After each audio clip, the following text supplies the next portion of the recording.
This is Audible.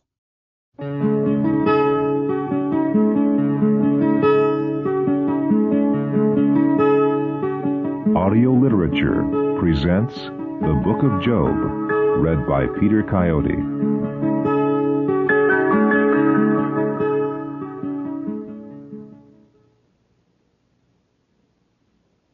The Book of Job. Prologue. The Legend. Once upon a time in the land of Uz, there was a man named Job. He was a man of perfect integrity, who feared God and avoided evil. He had 7 sons and 3 daughters, 7,000 sheep, 3,000 camels, 500 yoke of oxen, and 500 donkeys, and also many slaves. He was the richest man in the East. Every year his sons would hold a great banquet in the house of each of them in turn, and they would invite their sisters to come feast with them. When the week of celebration was over, Job would have them come to be purified, for he thought, "Perhaps my children have sinned and cursed God in their hearts." Job did this every year.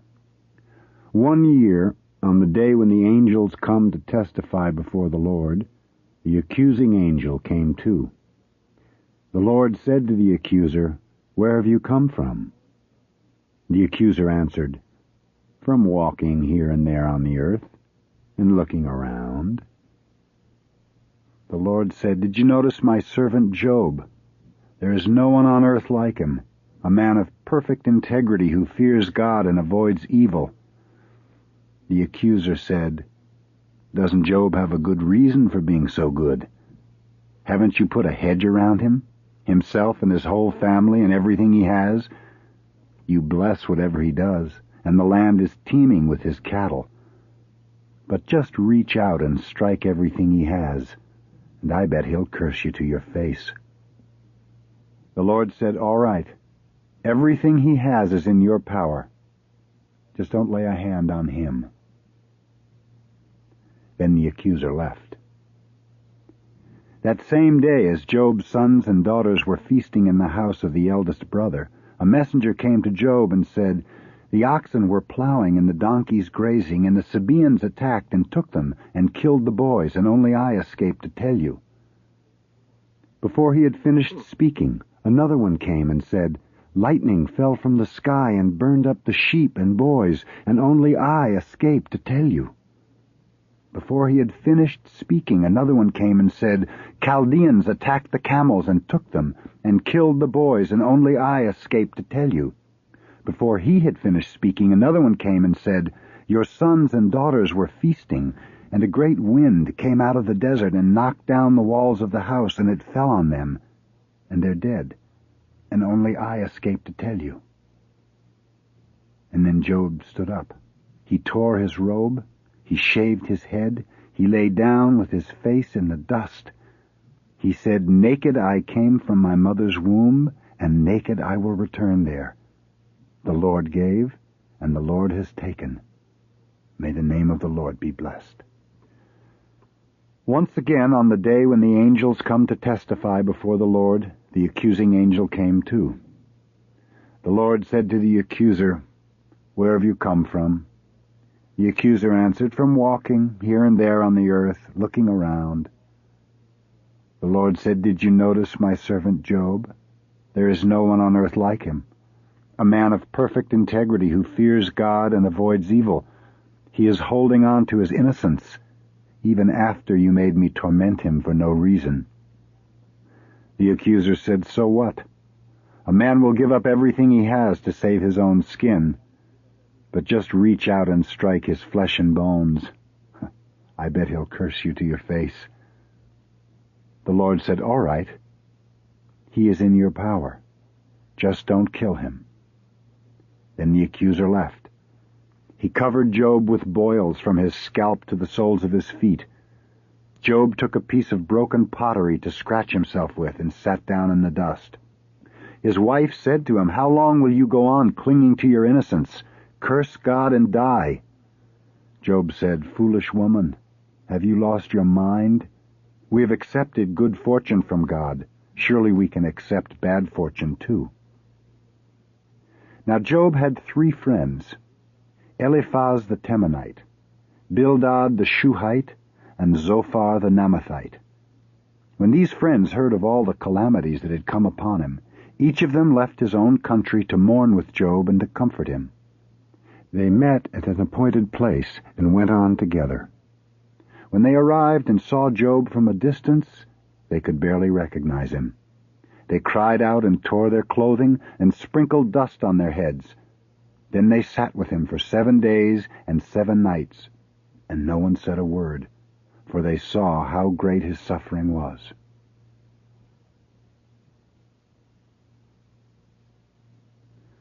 The Curse. Finally Job cried out, "God damn the day I was born and the night that forced me from the womb. On that day let there be darkness. Let it never have been created. Let it sink back into the void. Let chaos overpower it. Let black clouds overwhelm it. Let the sun be plucked from its sky. Let oblivion overshadow it. Let the other days disown it. Let the eons swallow it up. On that night let no child be born, no mother cry out with joy. Let sorcerers wake the serpent to blast it with eternal blight.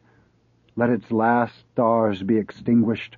Let it wait in terror for daylight. Let its dawn never arrive. For it did not shut the womb's doors to shelter me from this sorrow. Why couldn't I have died as they pulled me out of the dark? Why were there knees to hold me, breasts to keep me alive? If only I had strangled or drowned on my way to the bitter light.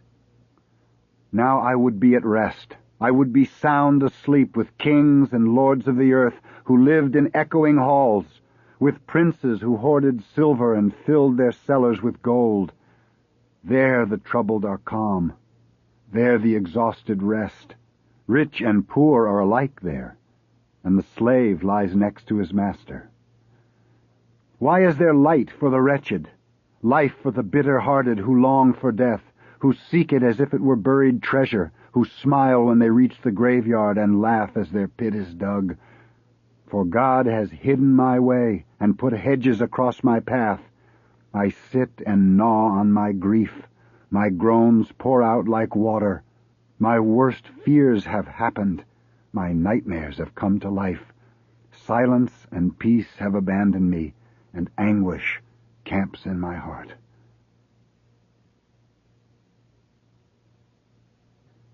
The first round. Then Eliphaz the Temanite said, "These words will perhaps upset you, but I cannot hold back my thoughts. Once you encouraged the timid and filled the frightened with strength. You brought relief to the comfortless, gave the desperate hope. But now it is your turn, you tremble. Now you are the victim, you shudder. Have you lost all faith in your piety, all hope in your perfect conduct?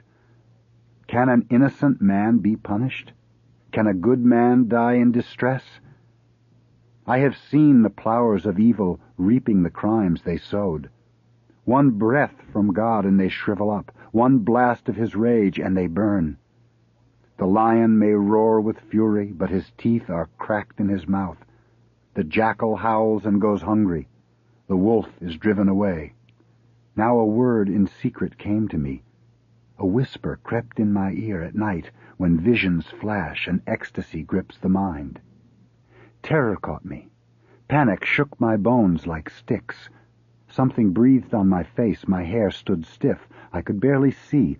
A spirit hovering on my chest, a soft voice speaking. How can man be righteous? How can mortals be pure? If God distrusts his own servants and charges the angels with sin, what of those who are built of clay and live in bodies of dust? They are snapped like bits of straw.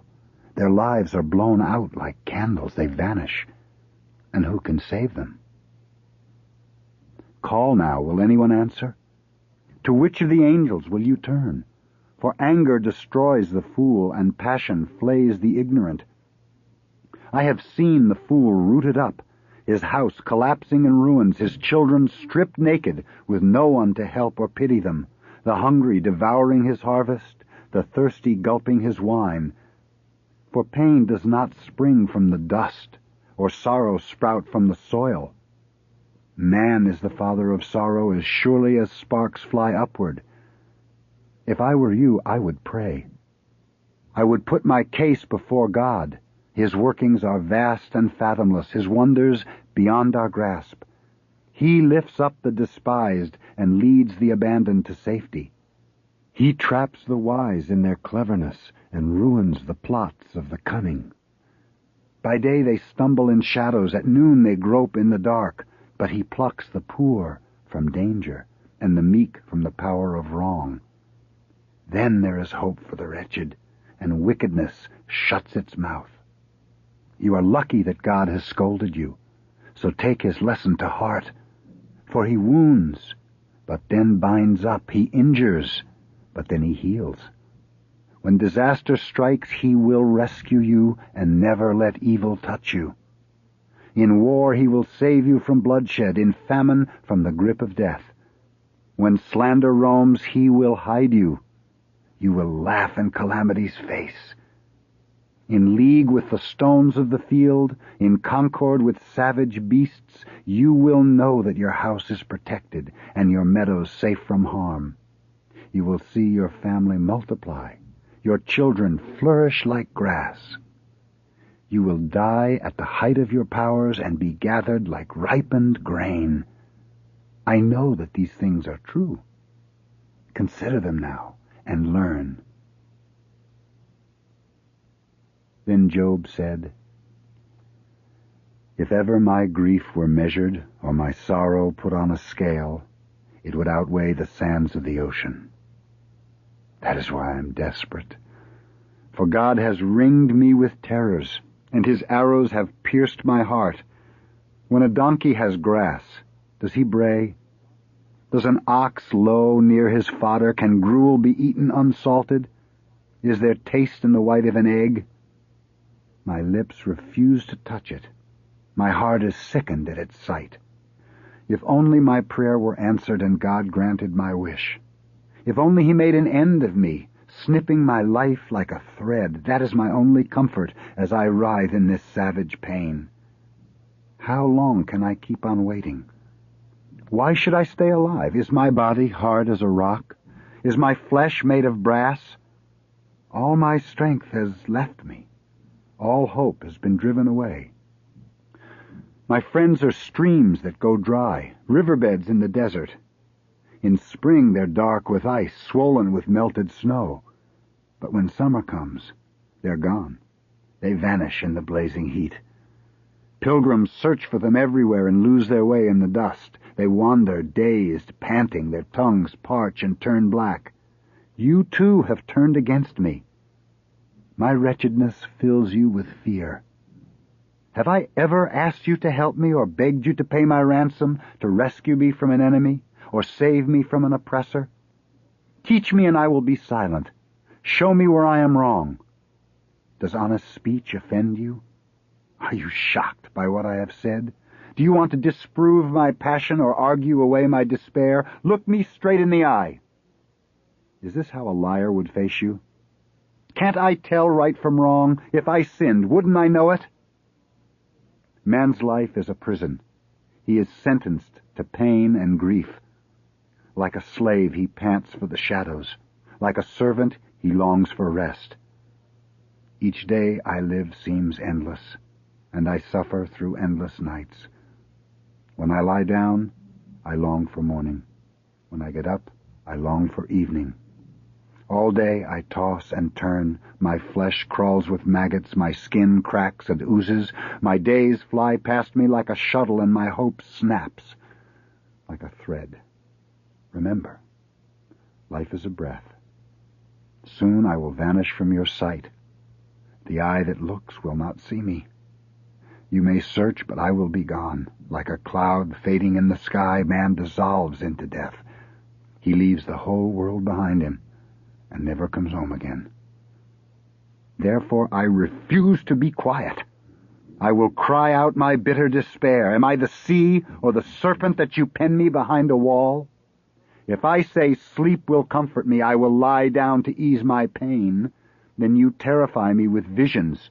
Your nightmares choke me with horror, and I wake up gasping for breath, longing to be dead at last. I will not live forever. Leave me, for my days are wind.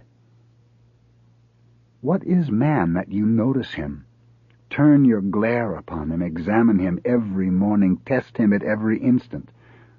Won't you even give me time to swallow my spit? If I sinned, what have I done to you, watcher of men? Why have you made me your target and burdened me with myself? Can't you forgive my sins or overlook my mistakes? For soon I will lie in the dust. You will call, but I will be gone. Then Bildad the Shuhite said, How long will you go on ranting, filling our ears with trash? Does God make straightness crooked or turn truth upside down? Your children must have been evil. He punished them for their crimes. But if you are pure and righteous and pray to God for mercy, surely he will answer your prayer and fulfill your greatest desires. Your past will seem like a trifle, so blessed will your future be. Go learn from the wisdom of the ages. Listen to the patriarchs' words, for we are small and ignorant. Our days on earth are a shadow. But their advice will guide you, and their answers will give you peace. Can papyrus grow without water? Can a reed flourish in sand? As crisp and fresh as it looked, it wilts like a blade of grass. Such is the fate of the impious, the empty hope of the sinner. His peace of mind is gossamer. His faith is a spider's web. Though he props up his house, it collapses. Though he builds it again, it falls. But the righteous blossom in sunlight, and the garden is filled with their seeds. Their roots twine around stones and fasten even to rocks. If they are plucked from the ground, rooted up from their soil, they rejoice wherever they go and bloom again from the dust. God never betrays the innocent or takes the hand of the wicked. He will yet fill your mouth with laughter, and joy will burst from your lips. Your enemies will drown in their shame, and the wind will blow through their houses. Then Job said, I know that this is true. No man can argue with God or answer even one of 1,000 accusations. However wise or powerful, who could oppose him and live? He levels cliffs in an instant, rooting them up in his rage. He knocks the earth from its platform and shakes the pillars of the sky. He talks to the sun, it darkens. He clamps a seal on the stars. He alone stretched out the heavens and trampled the heights of the sea. He made the bear and the hunter, the scorpion, the twins. His workings are vast and fathomless, his wonders beyond my grasp. If he passed me, I would not see him. If he went by, I would not know. If he seized me, who could stop him or cry out, What are you doing? He will never hold back his fury. The dragon lies at his feet. How then can I refute him, or marshal my words against him? How can I prove my innocence? Do I have to beg him for mercy? If I testify, will he answer? Is he listening to my plea? He's punished me for a trifle. For no reason he gashes my flesh. He makes me gasp with terror. He plunges me into despair. For in strength he is far beyond me, and in eloquence who is like him? I am guiltless, but his mouth condemns me. Blameless, but his words convict me. He does not care, so I say he murders both the pure and the wicked. When the plague brings sudden death, he laughs at the anguish of the innocent. He hands the earth to the wicked and blindfolds its judge's eyes. Who does it if not he? My days sprint past me like runners. I'll never see them again. They glide by me like sailboats. They swoop down like hawks on their prey. If I want to forget my misery, or try to smile at my pain. One thought makes me shudder, that you don't believe what I say. If I am already guilty, why should I struggle on? Should I wash my body in snow, scour my face with sand? You would toss me into a cesspool, and my own stench would make me vomit. If only there were an arbiter who could lay his hand on us both, who could make you put down your club and hold back your terrible arm, then, without fear, I would say, you have not treated me justly. I loathe each day of my life. I will take my complaint to God. I will say, do not condemn me. Why are you so enraged? Is it right for you to be vicious? To spoil what your own hands made? Are your eyes mere eyes of flesh? Is your vision no keener than a man's? Is your mind like a human mind? Are your feelings human feelings? For you keep pursuing a sin, trying to dig up a crime, though you know that I am innocent and cannot escape from your grip. Your hands molded and made me, and someday you will destroy me. Remember, you formed me from clay and will soon turn me back to dust. You poured me out like milk, made me curdle like cheese, clothed me in flesh and skin, knit me with bones and sinews. You loved me. You gave me life. You nursed and cared for my spirit. Yet this you hid in your heart. This I know was your purpose, to watch me, and if ever I sinned, to punish me for the rest of my days. You lash me if I am guilty. Shame me if I am not. You set me free, then trap me, like a cat toying with a mouse. Why did you let me be born?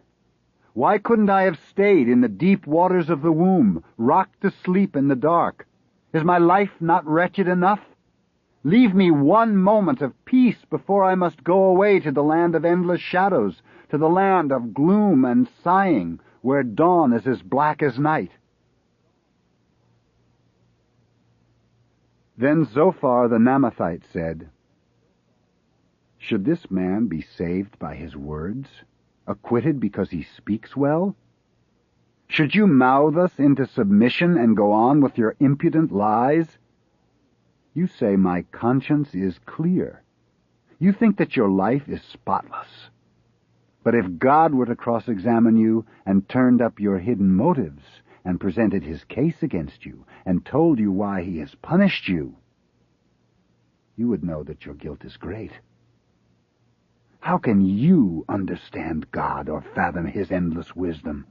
It is higher than heaven. Can you reach it? Deeper than hell. Can you touch it? Wider than all the earth, broader than the breadth of the sea. If he seizes and casts in prison and condemns, who can stop him? For he knows that you are a sinner. He sees and judges your crimes. But a stupid man will be wise when a cow gives birth to a zebra. Come now, repent of your sins. Open your heart to God. Wash your hands of their wickedness. Banish crime from your door. Then your soul will be pure. Your heart will be firm and fearless. All your suffering will vanish, flowing away like a stream. Your life will shine like the sun. Your darkest day will be bright. Your faith will be unshakable. Your mind will be strong and serene. No one will dare to disturb you. Many will seek your favor. But the wicked will all be punished. They will live in constant terror. Their hope will become a noose. Then Job said, You, it seems, know everything. Perfect wisdom is yours. But I am not an idiot. Who does not know such things? Even the animals will tell you, and the birds in the sky will teach you. Any plant will instruct you. Go learn from the fish in the sea. Which of them does not know that God created all things? In his hand is the soul of all beings and the spirit of every man. Doesn't the mind understand as simply as the tongue tastes? Do all men grow in knowledge? Are they wise because they are old? Only God is wise. Knowledge is his alone. He tears down, no man can build. He imprisons, no man can free. He holds back the rain, there is drought. He pours it, it floods the earth. Power belongs to him only. Deceived and deceiver are his. He turns great lords into morons, priests into driveling fools. He pushes kings off their thrones and knocks the crown from their heads. He strips the wise of their reason and makes the eloquent mute. He pours contempt on princes and crushes the high and haughty. He puffs up nations and wrecks them, blotting them out in their pride. He drives great rulers insane and drops them alone in the wilderness. They grope about in the dark, staggering as if they were drunk. All this I have seen with my own eyes. My own ears have heard these things. What you know, I know also. My mind is as clear as yours.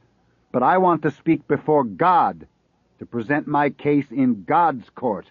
For you smear my wounds with ignorance and patch my body with lies. Don't you have any sense?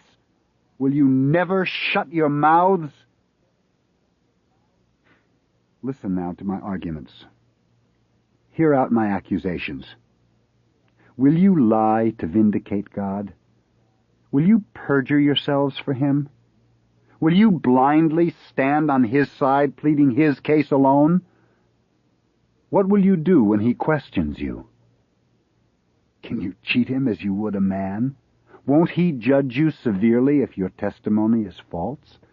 Won't he crush you with terror and chill your bones with fear?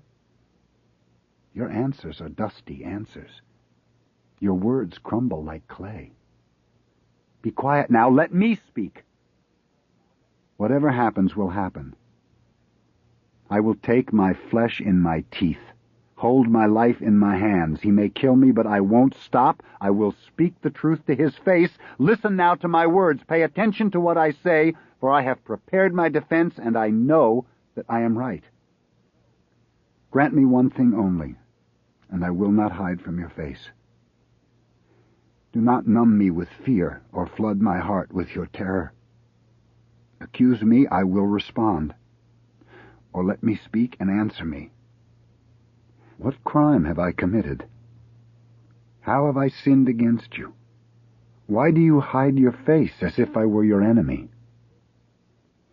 Will you frighten a withered leaf or hunt down a piece of straw? For you count up all my errors and convict me for the sins of my youth. You put my legs in shackles. You brand the soles of my feet. You follow my every step. Man who is born of woman, how few and harsh are his days. Like a flower he blooms and withers. Like a shadow he fades in the dark. He falls apart like a wineskin, like a garment chewed by moths. And must you take notice of him? Must you call him to account? Since all his days are determined and the sum of his years is set, look away. Leave him alone. Grant him peace. For one moment. Even if it is cut down, a tree can return to life. Though its roots decay in the ground and its stump grows old and rotten, it will bud at the scent of water and bloom as if it were young. But man is cut down forever.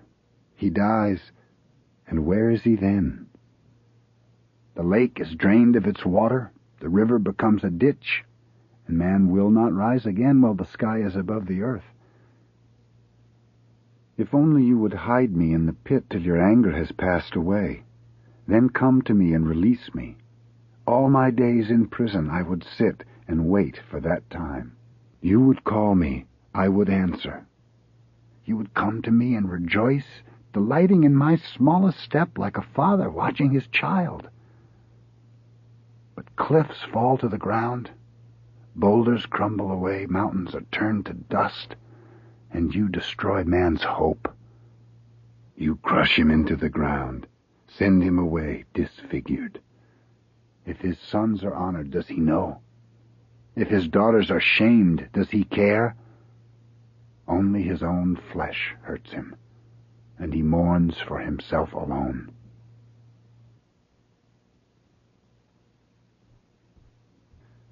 The second round. Then Eliphaz the Temanite said, Does a wise man spout such nonsense and fill his belly with gas? Does he blurt out useless arguments, words that can do no good? You are undermining religion and crippling faith in God. Sin has seduced your mind. Your tongue flaps with deceit. Your mouth condemns you, not I. Your own lips testify against you. Are you the first man to be born, created before the mountains? Have you listened in at God's keyhole and crept away with his plans? What do you know that we don't? What have you seen that we haven't? We are old. Our beards are white. We speak with the wisdom of age. Will you scorn religion's comforts and reject our indulgent advice? What has taken hold of you? What has made you so wild that you spew your anger at God and spit out such insolent words? What is man? Is he pure? Can a son of woman be sinless? If God mistrusts his angels and heaven stinks in his nose, what of that vermin man who laps up filth like water? Listen now to my words. I will tell you what I have seen, what the sages too have said, and the wise have never kept hidden. The wicked man's life is a torment. His days are anguish and pain. In his ear is the voice of terror. In his mouth is the taste of death. He flees from darkness to darkness. He is marked for the edge of the sword. His body is food for vultures. Disaster nibbles his flesh. Anguish pounds at his mind. Fear and panic assault him like a soldier before a battle. For he shook his fist at God and dared to revolt against him, charging at him headlong behind the spikes of his shield. Though his face was plump and cheerful and his thighs bulged with health, he lives in a desolate city and sleeps in an empty room. All his works have decayed. His roots have rotted in the ground. The sun withered his shoots. His blossoms fell in the wind. His leaves shriveled and died. All his branches are bare. He was stripped of his grapes like a vine and dropped his buds like an olive tree. For the fate of the wicked is barren, and his hopes are consumed by fire. His womb is heavy with suffering. He gives birth to sorrow and pain. Then Job said, Enough. I have heard enough. I'm sick of your consolations. How long will you pelt me with insults? Will your malice never relent? I, too, could say such things if you were in my position. I could bury you with accusations and sneer at you in my piety, or whisper my easy comfort and encourage you with a word. But I speak, and my pain keeps raging. I am silent and have no relief, for disaster has worn me out, and suffering has made me wither. In his rage he hunted and caught me. He cracked my bones in his teeth. I was whole. He ripped me apart, chewed my body to pulp. He set me up as a target.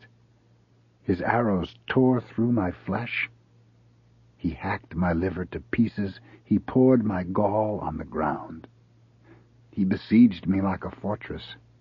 He demolished my inmost walls. I have wrapped my skin in sackcloth and laid my head in the dust. My face is swollen from weeping. Shadows circle my eyes, although my hands are spotless, and the prayer of my heart is pure. O earth, do not cover my blood. Never let my cry be buried. For I have a witness in heaven, a spokesman above the clouds. May he judge between mortal and God as he would between man and neighbor. for grief has darkened my eyes. My body is like a shadow. My days fade like an echo. The strings of my heart have snapped, and soon my life will vanish. I will walk down into the dust. I've taken the pit as my home and made my bed in the dark. I have called the grave my father, the worm my mother, my sister. And where now is my hope, my piety? Who will see it? It will follow me to the grave and lie in the dust beside me. Then Bildad the Shuhite said, How long will you lay these word snares? Be sensible, then we will talk. Why do you treat us like morons and act as if we were cows? Should the earth be changed for your sake, and mountains move at your bidding? It is true, the sinner is snuffed out, his candle flickers and dies. His arrogant steps are hobbled, he is tripped by his own deceit. A net catches his legs, he stumbles into a pit. His heels stick in a trap, a noose snaps his neck. The terrors of death surround him and make him piss in his pants. Misfortune hungers after him. Disaster waits at his side. Sickness gnaws his flesh, death picks his bones. Fire guts his house, sulphur rains on his fields. All his roots are withered, all his branches are bare. He disappears from the earth, not a trace is left behind him. He is thrown into endless darkness and locked out of the world. At his fate, the East is appalled, and terror grips the West. This is what happens to the godless. This is the sinner's doom. Then Job said, How long will you make me suffer and crush my heart with your words? Again and again you mock me and wrong me with shameless lies. Do you think I have lost my mind? Am I the one who is raving? Are you sure that you have convicted me and justified my disgrace? No, because God has tricked me and lured me into his trap. I call, but there is no answer. I cry out, and where is justice? He made my road impassable, covered my path with darkness, stripped me of my honor, knocked the crown from my head. He broke me, rooted me up, left me in little pieces. His anger set me on fire. His hatred burned me to ashes. All my friends have forgotten me. My neighbors have thrown me away. My relatives look through me as though I didn't exist. My servants refuse to hear me. They shun me like a leper. My breath sickens my wife. My stench disgusts my brothers. Even young children fear me. When they see me, they run away. My dearest friends despise me. I have lost everyone I love. Have pity on me, my friends, for God's fist has struck me. Why must you hunt me as God does? Why do you gnaw my flesh? If only my cry were recorded and my plea inscribed on a tablet, carved with an iron stylus, chiseled in rock forever. Some day my witness would come. My avenger would read those words. He would plead for me in God's court. He would stand up and vindicate my name. Then Zophar the Naamathite said, My mind is seething with anger, and rage drives me to speak. I've heard enough of your insults. You answer our wisdom with lies. Haven't you realized yet? How can you be so blind that the sinner's joy is brief and lasts no more than a moment? Though he rises as high as heaven and his forehead touches the clouds, he'll drop to the ground like dung and rot like a fallen fruit. He flies away like a vision, vanishes like a dream. His friends do not give him a thought. His children forget his name. His body may pulse with vigor, but soon he will lie in the dust. Though crime was sweet on his lips and evil melted in his mouth, though he tried to keep its flavor and hold its taste on his tongue, the food that he swallowed turns to poison inside his belly. He chews the head of a viper, sucks the tongue of a snake. He loses his vats of oil. His cream and honey are spilled. He is forced to spit up his riches and vomit out all his wealth. For he crushed the weak and the helpless. He pushed the poor from their huts. His hunger gave him no rest. He was driven by his desire. Nothing escaped his greed. Therefore his wealth will vanish. At the height of his fortune he falls. Every disaster strikes him. The wrath of God assaults him. Calamities rain on his head. Total darkness engulfs him. Fire from heaven consumes him. Storms demolish his fields. Floods sweep away his house. Heaven reveals his guilt, and earth rises against him. This is the fate of the sinner. This is the rebel's reward. Then Job said,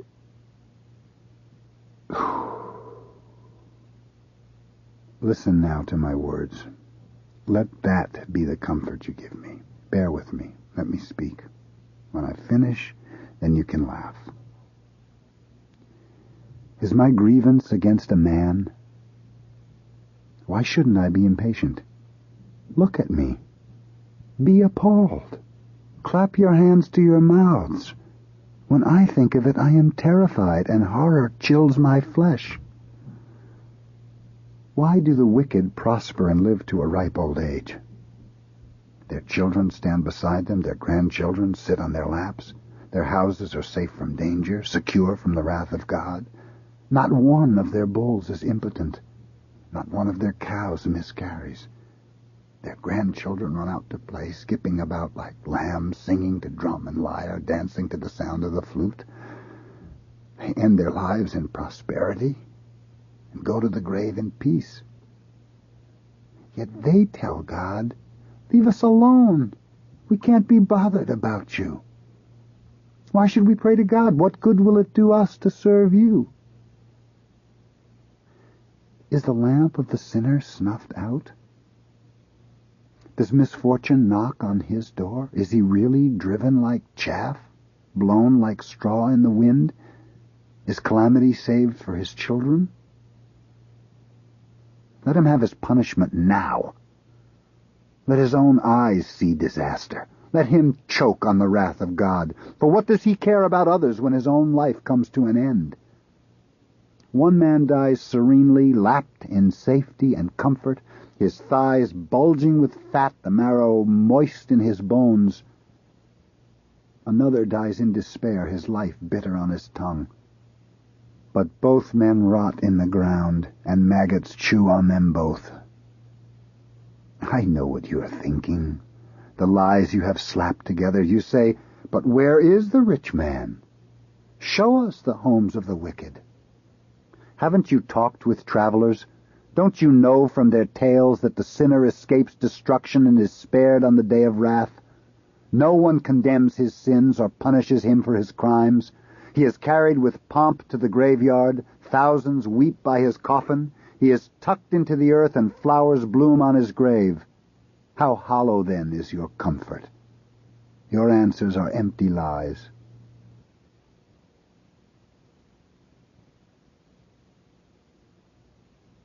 The third round. Then Eliphaz the Temanite said, "What use can man be to God, even the wisest of men? Does God profit from your goodness or gain by your perfect conduct? Would he sentence you for your piety or punish you for your faith? Your guilt must be great indeed. Your crimes must be inconceivable. You cheated your dearest friends, stripped your debtors naked, stole food from the hungry, let the destitute starve, spat on widow and orphan, laughed in the beggar's face. That is why pain surrounds you, and sudden terror has struck you. Light is turned to darkness, and the waves close over your head. Since God is far up in heaven, higher than the highest stars, you thought, what does he know? Can he see through the thicket of clouds? How can he judge my actions as he walks on the rim of the sky? Why do you keep on sinning as the wicked have always done? They were cut off before their time. They were swept away in a flood. For they told God, "Leave us alone, don't meddle in our affairs." The righteous saw and were happy. The innocent laughed at their fall. Everything they had was destroyed, and all their riches vanished. Come now, make peace with God. Make peace. You will not be sorry. Listen to his instructions. Keep his words in your heart. If you humble yourself before him and banish sin from your house, treating your gold like dust, your silver like worthless pebbles, then God will become your treasure, more precious than the finest gold. For then you will trust in God and look to heaven for help.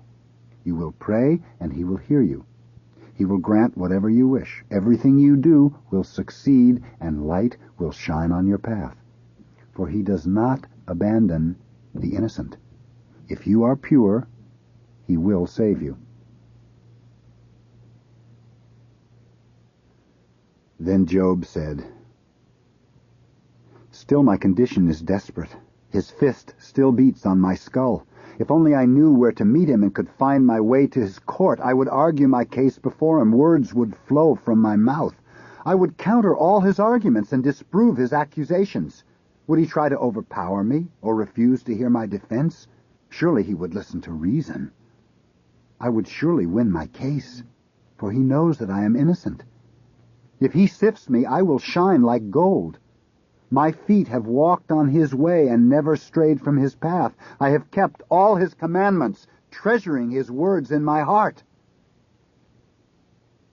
But he wills, and who can stop him? What he wishes to do, he does.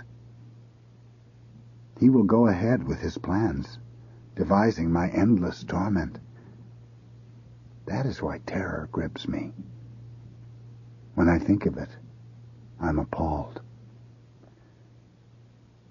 He has wrung the strength from my mind and pumped my heart full with sorrow. Yet I am not silenced by darkness or the night that covers my face. Where are the days of judgment, the times when the wicked are tried? They steal land from their neighbors and walk away with their flocks. They drive off the orphan's donkey, impound the widow's bull. They push the weak from the pathway and force the wretched to hide. The poor, like herds of cattle, wander across the plains, searching all day for food, picking up scraps for their children. Naked, without a refuge, they shiver in the bitter cold. When it rains, they're drenched to the bone. They huddle together in caves. They carry grain for the wicked and break their backs for the rich. They press olives and starve, crush grapes and go thirsty. In the city, the dying groan and the wounded cry out for help, but God sees nothing wrong. At twilight, the killer appears, stalking his helpless victim. The rapist waits for evening and roams through the darkened streets. The thief crawls from the shadows with a hood pulled over his face. They shut themselves in by day and hate the sight of the sun. Midnight to them is morning. They thrive in the terrors of night.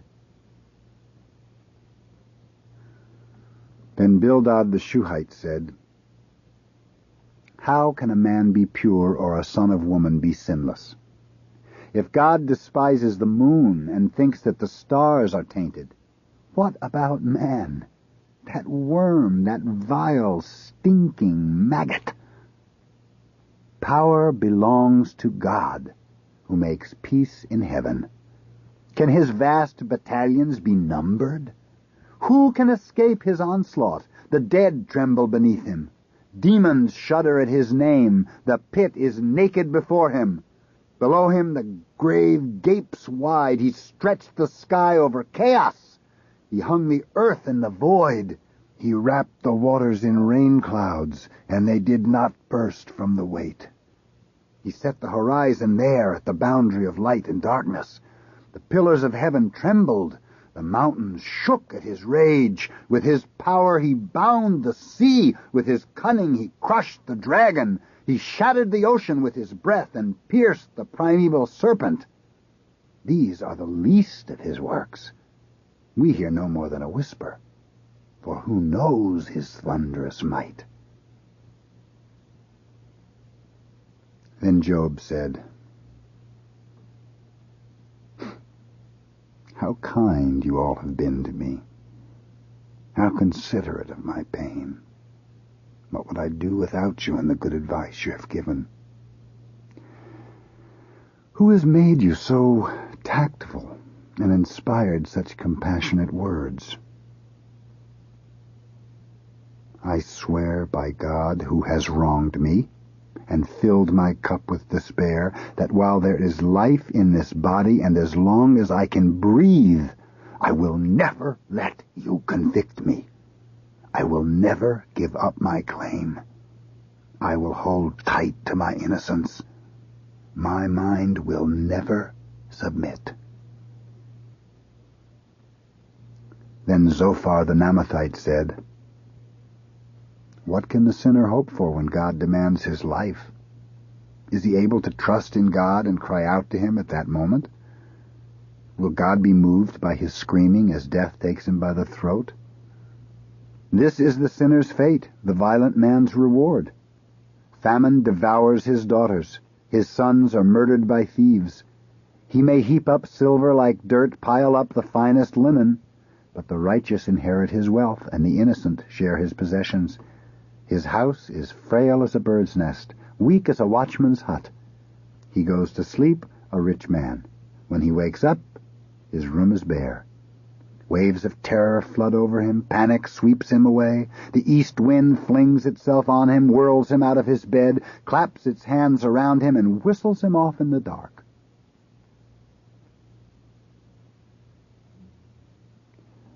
The Summation. Then Job said,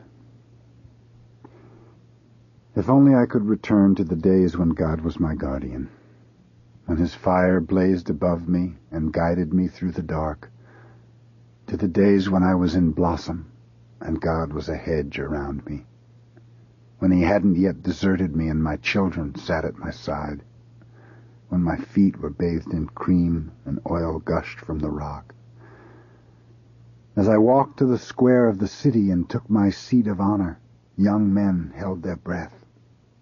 Old men rose to their feet. Rich men stopped speaking and put their fingers to their lips. Men of authority shuddered, and their tongues stuck in their throats. They listened to me in silence. They clung to each of my words. When I finished, they could not speak, for my wisdom had showered upon them. They thirsted for my speech like rain and drank it as if they were dust.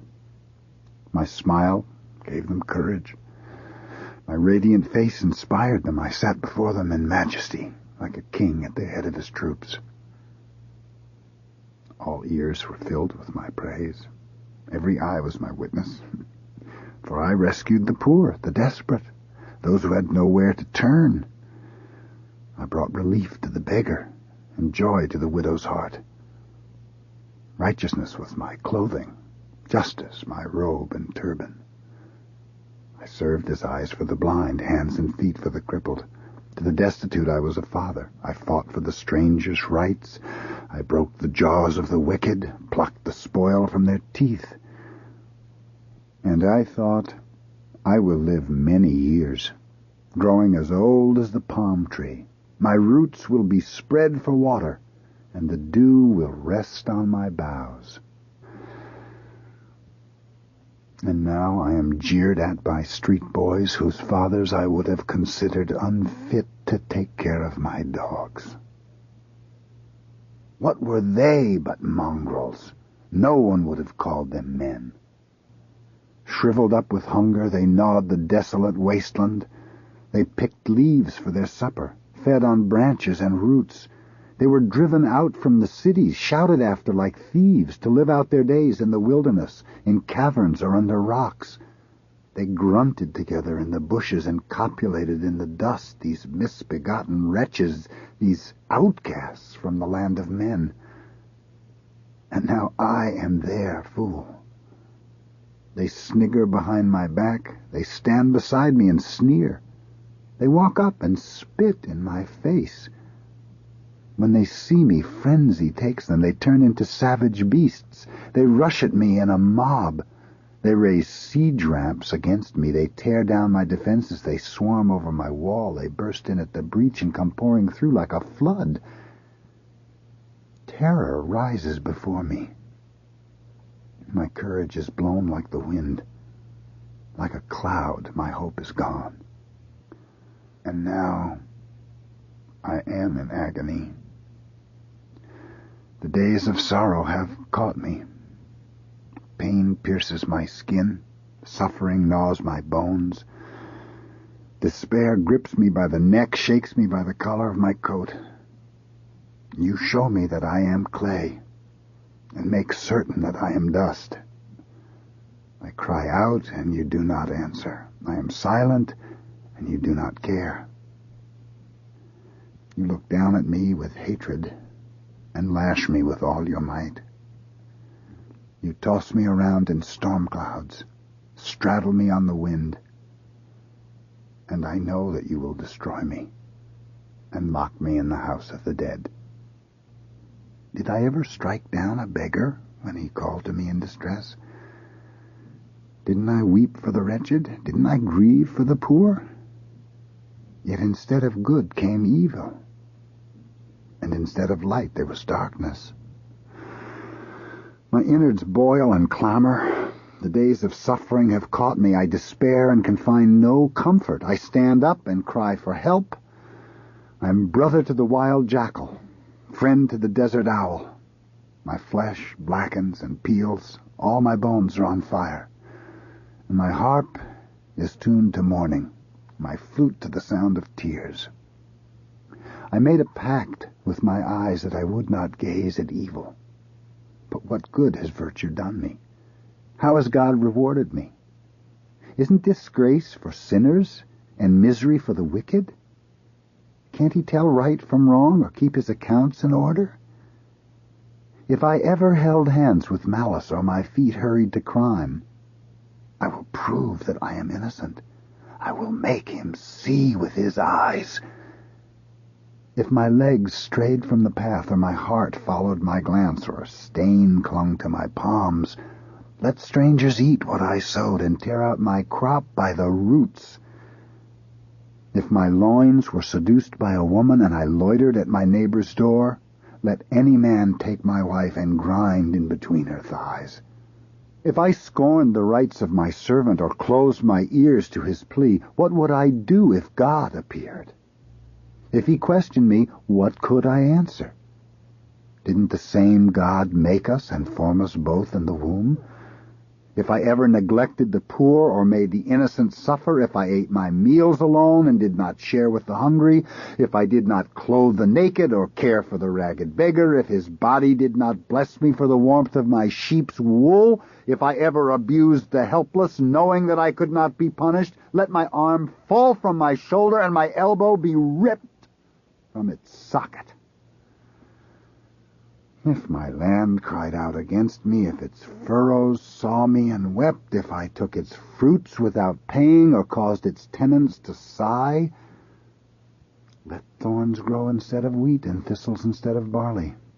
If I ever trusted in silver or pledged allegiance to gold, if I ever boasted of my riches or took any credit for my wealth, if I saw the sun in its splendor or the bright moon moving and my heart was ever seduced, and I kissed my hand in worship, if I laughed when my enemy fell or rejoiced when suffering found him or allowed my tongue to sin by binding him in a curse, if my servants ever spoke an unkind word to a guest, for I never shut out a stranger or turned a traveler away, if I ever covered my crimes or buried my sins in my heart, afraid of what people thought, shivering behind my doors,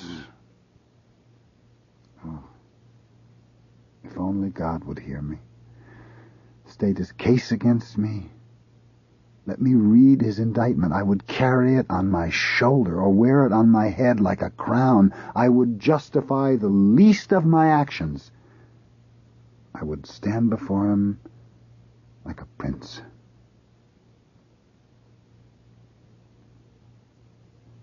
The voice from the whirlwind. Then the Unnameable answered Job from within the whirlwind. Who is this whose ignorant words smear my design with darkness? Stand up now like a man. I will question you. Please, instruct me. Where were you when I planned the earth? Tell me if you're so wise.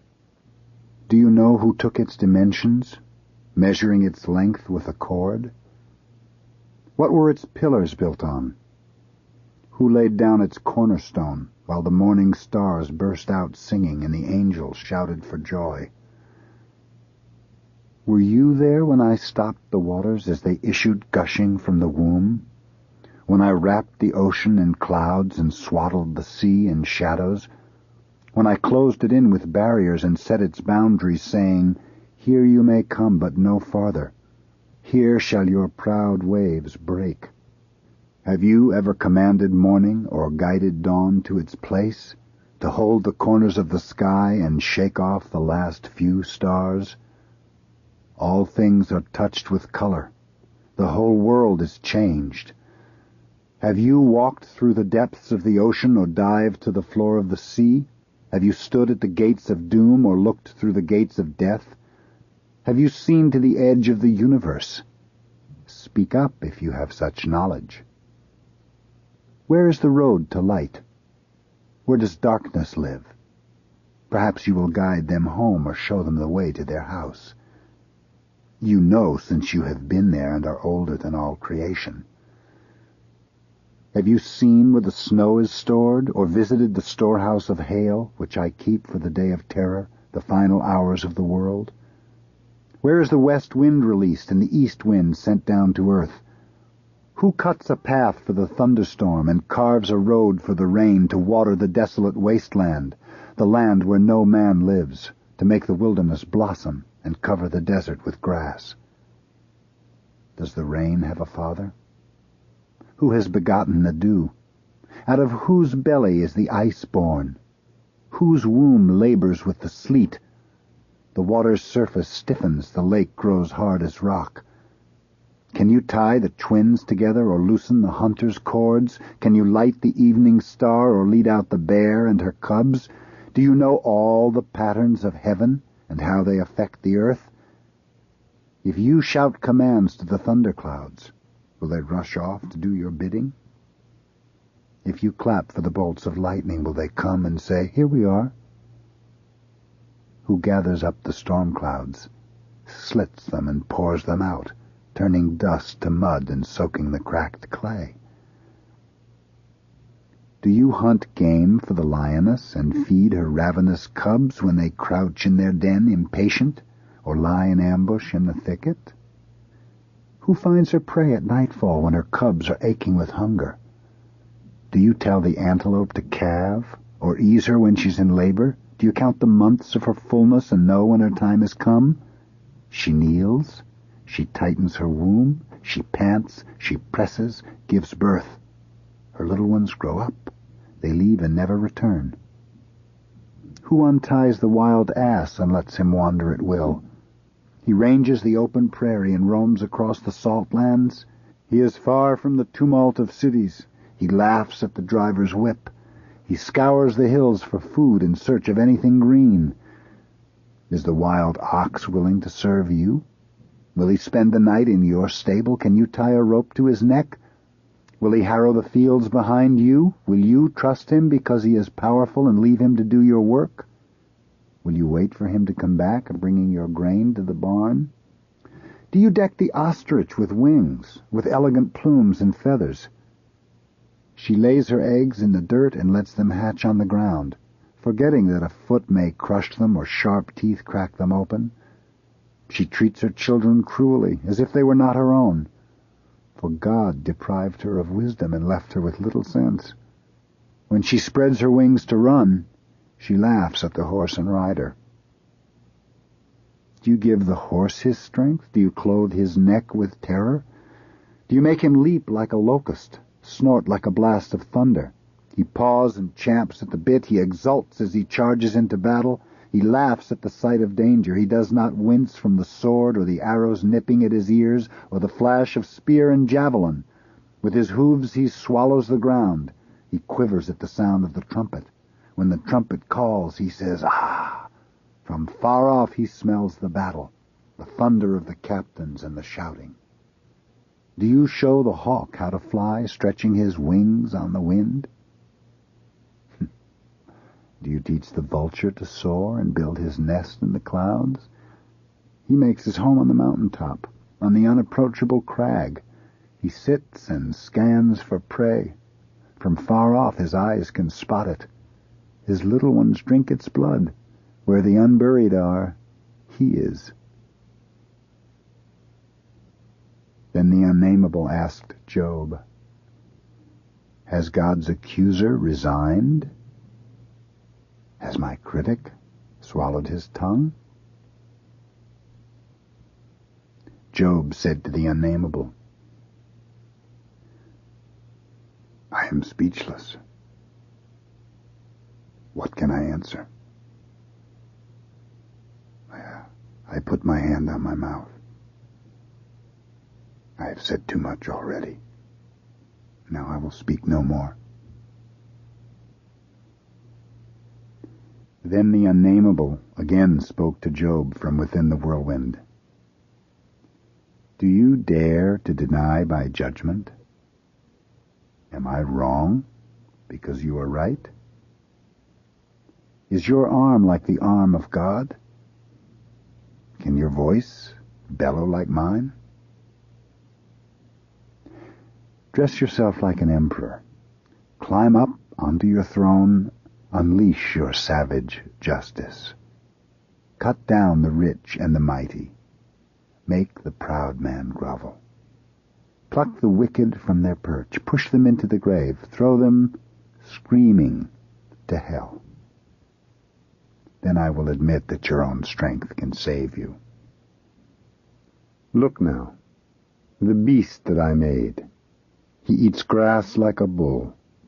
Look, the power in his thighs, the pulsing sinews of his belly. His penis stiffens like a pine. His testicles bulge with vigor. His ribs are bars of bronze, his bones iron beams. He is first of the works of God, created to be my plaything. He lies under the lotus, hidden by reeds and shadows. He is calm, though the river rages, though the torrent beats against his mouth. Who then will take him by the eyes, or pierce his nose with a peg? Will you catch the serpent with a fishhook, or tie his tongue with a thread? Will you pass a string through his nose, or crack his jaw with a pin? Will he plead with you for mercy and timidly beg your pardon? Will he come to terms of surrender and promise to be your slave? Will you play with him like a sparrow and put him on a leash for your girls? Will merchants bid for his carcass and parcel him out to shops? Will you riddle his skin with spears, split his head with harpoons? Go ahead. Attack him. You will never try it again. Look, hope is a lie. You would faint at the very sight of him. Who would dare to arouse him? Who would stand in his way? Who under all the heavens could fight against him and live? Who could pierce his armor or shatter his coat of mail? Who could pry open his jaws with their horrible arched teeth? He sneezes and lightnings flash. His eyes glow like dawn. Smoke pours from his nostrils like steam from a boiling pot. His breath sets coals ablaze. Flames leap from his mouth. Power beats in his neck, and terror dances before him. His skin is hard as a rock, his heart huge as a boulder. No sword can stick in his flesh. Javelins shatter against him.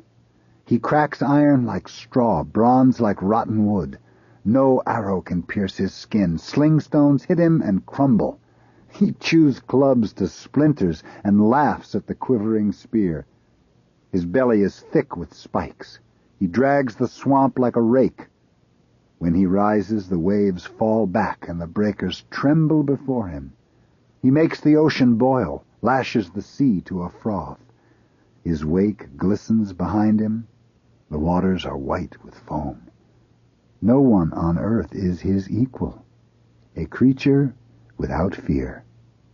He looks down on the highest. He is king over all the proud beasts.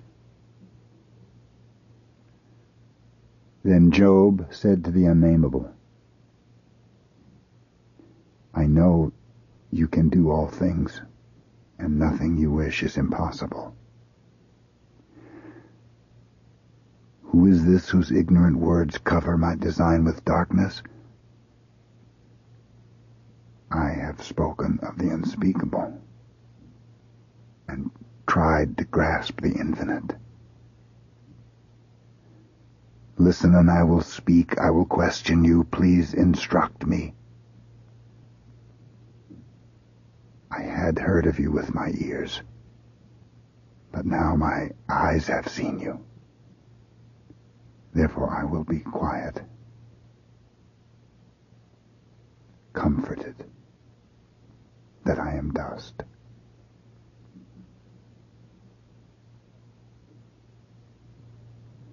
Epilogue. The Legend. After he had spoken to Job, the Lord said to Eliphaz the Temanite, I'm very angry at you and your two friends, because you have not spoken the truth about me as my servant Job has. So take 7 bulls and 7 rams, and go to my servant Job and offer a sacrifice for yourselves. My servant Job will pray for you, and for his sake I will overlook your sin, for you have not spoken the truth about me, as my servant Job has. So Eliphaz the Temanite, Bildad the Shuhite, and Zophar the Naamathite went and did what the Lord had commanded, and the Lord accepted Job's prayer. Then the Lord returned all Job's possessions and gave him twice as much as he had before. All his relatives and everyone who had known him came to his house to celebrate. They commiserated with him over all the suffering that the Lord had inflicted on him.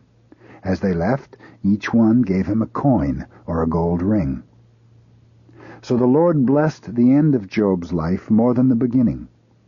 Job now had 14,000 sheep, 6,000 camels, 1,000 yoke of oxen, and 1,000 donkeys. He also had 7 sons and 3 daughters. The eldest he named Dove, the second Cinnamon, and the third Eyeshadow. And in all the world there were no women as beautiful as Job's daughters. He gave them a share of his possessions along with their brothers. After this, Job lived for 140 years. He lived to see his grandchildren and his great-grandchildren. And he died at a very great age. Audible hopes you have enjoyed this program.